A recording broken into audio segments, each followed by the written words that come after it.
What's up, DNA gang? Y'all, another name. How y'all doing today, man? Today we got the best oral moments in nature. So if you're ready, I'm ready. Y'all ready? I'm ready. Cue the intro. Yeah. Let me draw the boat, bitch. You know I wreck the shit. Get it by the boat, watch a nigga make it flip. I ain't a little boat, but I just want night to. Alright, before we get into this, hit the subscribe button And the notification bell so you don't miss another video. Go show Nate IRL channel some love down in the description. And the original link is down there too. Let's get right into this thing.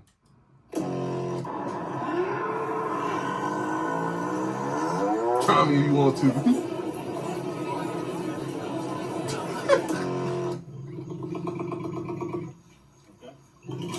I want the motherfucker that's moving. Even if it was after the brain rot brigade ruined it for everyone. The definition of aura is not important. It's the feeling. It's commanding an entire room without speaking. It's when your name is spoken. It demands respect. Man, look, we don't even need this intro. You know what aura is. Captain America wielding the hammer of Thor. Aura. Steph Curry having an entire building watching him shoot. Except for Steph Curry, aura. Experts advising tourists against even saying this bear's name for their safety, aura.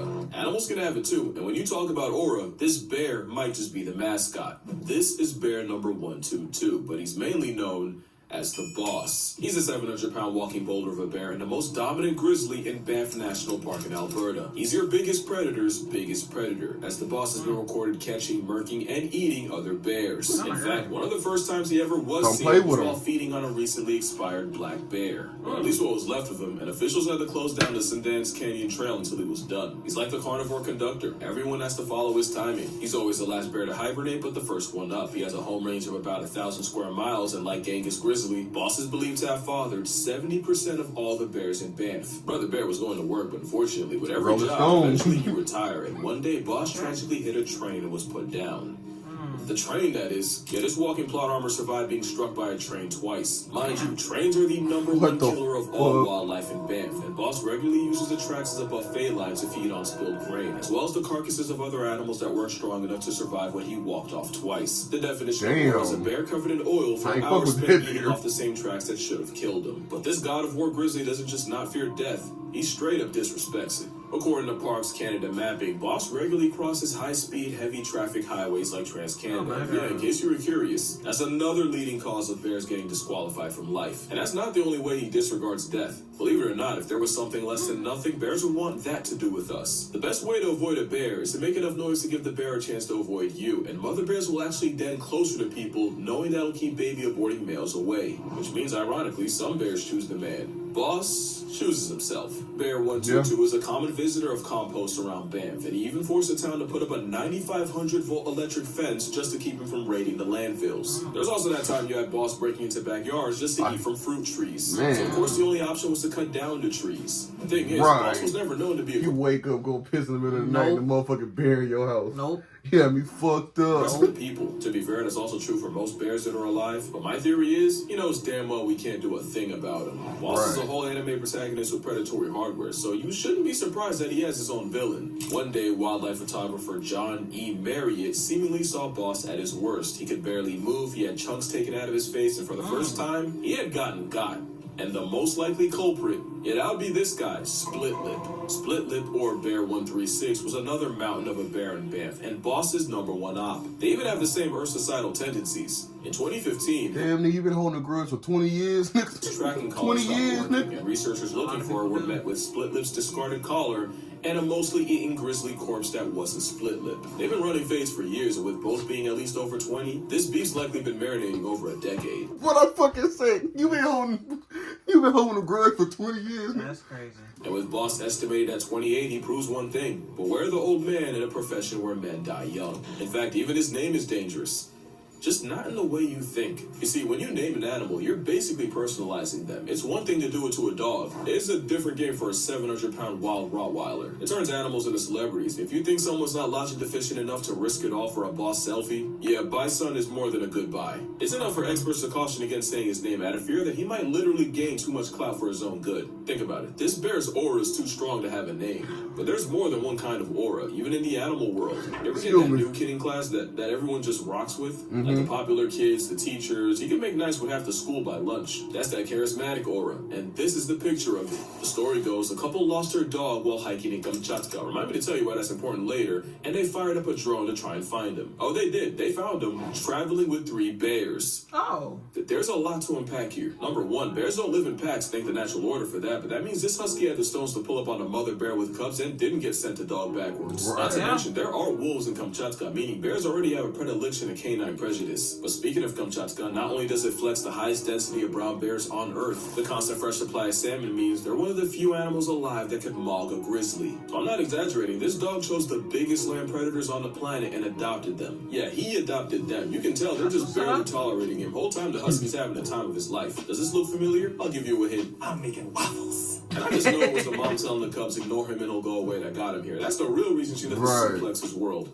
Because then she'd be admitting she was wrong. There's no report that they're not worried about it. him. But I don't think that's not their dog no more. Especially since if I had a nickel for every time a drone caught a dog breaking bear boundaries, I'd have at least 2 more nickels than I woke up with. Oh, and it's more than just dogs. In 2018, a Polish farmer lost one of his cows, and for 2 months straight, she was unaccounted for. That is, until she was caught posted up with a herd of wild, untamed bison. Hey. I could make the joke here, but I don't want to give guidelines a chance, so...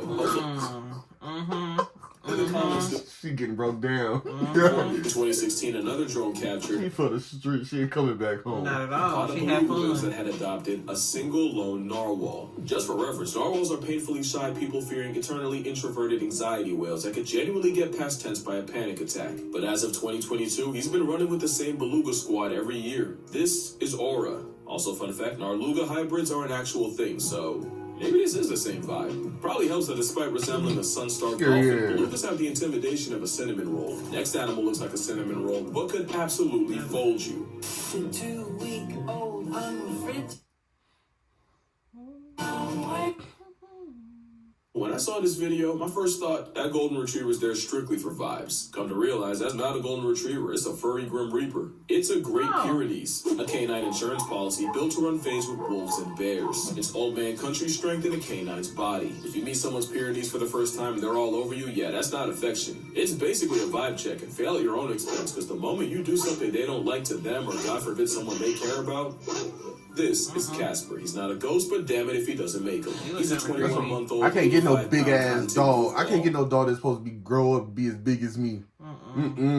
At least according to owner John Werville. He lets chickens sleep on his head, he treats the sheep like family, and he's pretty outgoing for a guard dog. Until it's time to go out and be a guard dog. On November 3rd, 2022, 11 coyotes raided the farm in Georgia, and 3 managed to break into a pen. If that wasn't motivation enough, Casper also had a mate, Daisy, who was pregnant with 8 puppies. Oh, he wasn't playing about that. Casper cleared the 4-foot hog wire fence and not so gently perp walked the first 3 off the census in seconds. Casper then jumped the fence again, and this time went after the entire pack. And even with 5 other Pyrenees on the farm, Casper went at it alone. No backup. This was personal. Casper would disappear for 2 days, until reappearing with cuts, torn skin, and a severely injured tail that ended up getting amputated. I showed the other guys, but corpses aren't allowed on YouTube. Right. What happened to the other guy? Right. What about him? Bodies of the decommissioned coyotes littered around railroad tracks, the carnage totaling 8 dead coyotes. If you remember how many unborn pups they pressed, I don't believe 8 was an accident. Casper would spend 2 weeks at the emergency vet and another 6 at the animal clinic to treat his wounds of war. But thanks to Samaritans donating $15,000 to his medical bills, Casper would make a full recovery. And in 2024, he was voted the People's Choice Pup and won Farm Dog of the Year. Right. Today, I mean, Casper's 8 retired coyotes. after single-handedly saving his entire bloodline, as he should. Next animal also retired, but only after saving his entire species. Except this is the one time the aura came from stolen valor. Aura fraud is a crime, and his prehistoric plus-size pebble committed it. Giant tortoises actually used to be seasoned all over, but that changed the moment folks discovered how good turtle meat tastes. It was actually ridiculous. You know, they didn't get a scientific name for hundreds of years, all because the sailors traveling with them kept eating them before they made it back to London. It got to the point where the population of giant tortoises on Hispaniola Island was 3 males and 12 females away from getting discontinued permanently. They started a breeding program, but off the bat, only 2 males were able to contribute. That was until they realized that a tortoise living in the San Diego Zoo had actually been born on Hispaniola, and DNA tests confirmed that Diego was exactly what they were looking for, and so recruited him. Diego peeped the consensus and immediately came to his senses. He locked in. They said, "Go, Diego, Go." go." Boy, did he ever. 3 male Hood Island tortoises were brought into the breeding program, and Sir Diego proceeded to score a career high in spreading thighs. Do turtles even have? Yes. With more rounds than Nick's cannon, the amorous anvil with legs spawned 900 children and fathered 40% of all the tortoises born in the program. Forever immortalizing him as a turtle who laid so much pipe he carried the species. And I knew he carried. There were 3 males, but one of them literally couldn't bump shells if their species depended on it. Either that or it was one of those watching turtles. Now, I'm not a mathemacologist, but 3 males with one pulling 40%. Ever heard of a gay turtle? And the other contributing He ain't want none of that. Diego wasn't the MVP. That turtle was E5, and logic says his loins were responsible for 60% of the output. But apparently Diego being a bigger, louder personality means he siphoned E5's clout, although to be fair, being named after a fucking bingo space didn't help. E5 was quiet, reserved, and rarely witnessed in the act. Meanwhile, Diego was the type to crash keratin and let the whole island hear about it. This was a Turtle 2 man that went on a legendary run to save their species, which now numbers 2,300 on Española. Both tortoises have retired and have since been returned to their native island almost 80 years after they were first recruited. Moral of the story, there's a lot in their name. Call a bear a boss and he'll act like one. Name a shell jockey after the spawn of Elon, you're setting both up for failure. But failure is not even a concept to the next animal, because when you talk about aura, this guy might have won himself a life supply. This is Jacob the Ion. Ion cuz he just refuses to take the L. And earlier this year, he and his brother broke a record in the most unexpected way possible. But to really appreciate how insane this is, you need to know just how they got here. Jacob belongs to a super rare population of tree-climbing lions in Queen Elizabeth National Park. What was really rare was his plot armor. In 2019, 5-year-old Jacob stepped on a wheel trap, a brutal torture device meant to bring down buffalo and hippos. That'd be curtains for most lions, but Jacob managed to escape, although not without sacrificing a leg. And although he was kept alive by primates bringing him food and rangers eventually treating his wound with antibiotics, the chances a 3-legged lion can last more than a year are low, and they were about to get a lot worse. In March 2020, 6 of Jacob's family members were poisoned by poachers and body parts sold on the black market. Being a tripod predator is already life on impossible mode. Doing that without a pride behind you is a for sure death sentence. Death seemed even more certain because 6 weeks after that, Jacob was gored by a buffalo, gifting him a gruesome puncture hole in his chest. Somehow Jacob survived everything. That nigga but the journey of life didn't end there. Even with brother Tibu by his side, there's one big risk with being a lion without a pride, and one night, it happened. Jacob and Tibu lost a fight with a rival group of males, and as lion culture states, all losers must be banished from the territory. Problem was, the only way out involved crossing the Pacific Channel. China believed to hold the world's largest population of hippos and crocodiles, both a massive threat to an Afro-Kitty's way of life. Jacob had already beat the odds like a Cherokee drum, but this time had to be too much. They did it. Jacob and Tibu swam nearly a mile across croc and hippo seasoned waters at night. It was the longest distance a lion has ever been recorded swimming, and in Kazinga, most don't make it past 100 meters. The brothers lasted a length of 14 football fields, and the craziest part, it didn't take one try. It took 3 attempts, and one of them ended with a mysterious creature stalking them and forcing the pair back to shore. Do you know the nerve it takes to swim through a steroid lizard luncheon and a hippo pool party in the dark for 45 minutes straight while having no way of knowing if something's following you? What motivates 2 lions to risk their entire lives swimming through a literal, that'd do it.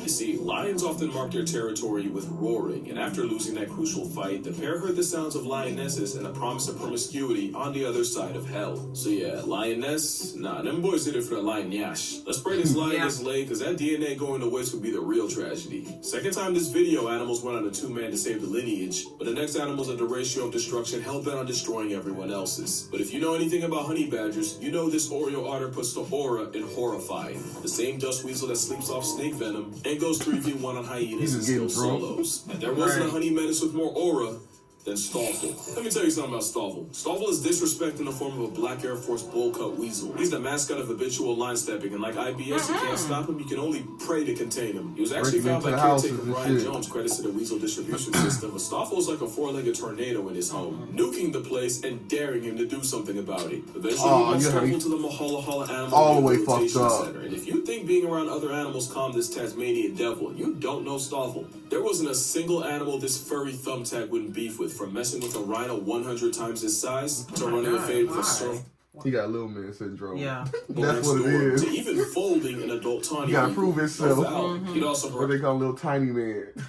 Little tiny man. Asked kitchen staff and helped himself to the fridge. Who was gonna stop him? And it turned out Yeah, I Stoffel was wasn't fit to be coming home released in the seeing wild, that. so this felon ferret was here to stay. At one point, he dug through an electric fence and started bullying the lions, specifically chasing the male around and trying to bite his lion bits. The lion actually grabbed Stoffel, but fun fact, honey badgers are built like a comeback, and loose skin around the neck meant he could turn around and bite the lion right back. Oh. He must have been feeling himself, because Stoffel ended up going back to the lions a second time and nearly got mauled to death, spending over 2 months in the animal hospital. And the first thing Nice. Fresh That Out did Fresh That Out wasn't was much. try to get it back in What they call your bluff. blood. Right. At this point, Brian knew he had to lock up his war weasel for his own good, and that's when things really got disrespectful.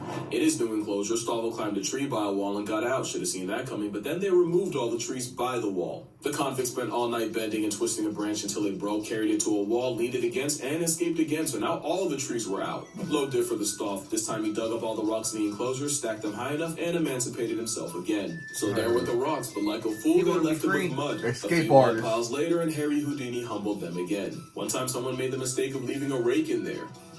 Guess what he did? At one point, they thought they were bringing in a love interest named Hammy, but all they really did was literally gift him a partner in crime. Like Shadow Clone Jutsu, now there was two of them. There was one night Stoffel broke into his caretaker's home via rocks to the window and even tried the door. No one got hurt, but sometimes it's about That sending a nigga's a message. criminal. Sometimes you gotta pop out Literally. and show nigga. He made it clear that every second he was behind a wall was a choice, because there's Oh, a twist. my God. It was all a game. The Weasel Menace had been hand-raised by humans his entire life and had imprinted on them. He wasn't going anywhere. Fun fact, honey badgers are like the mama's boys of mustelids, with pups staying with their mothers for up to 2 years. As far as Stoffel was concerned, Brian was mama.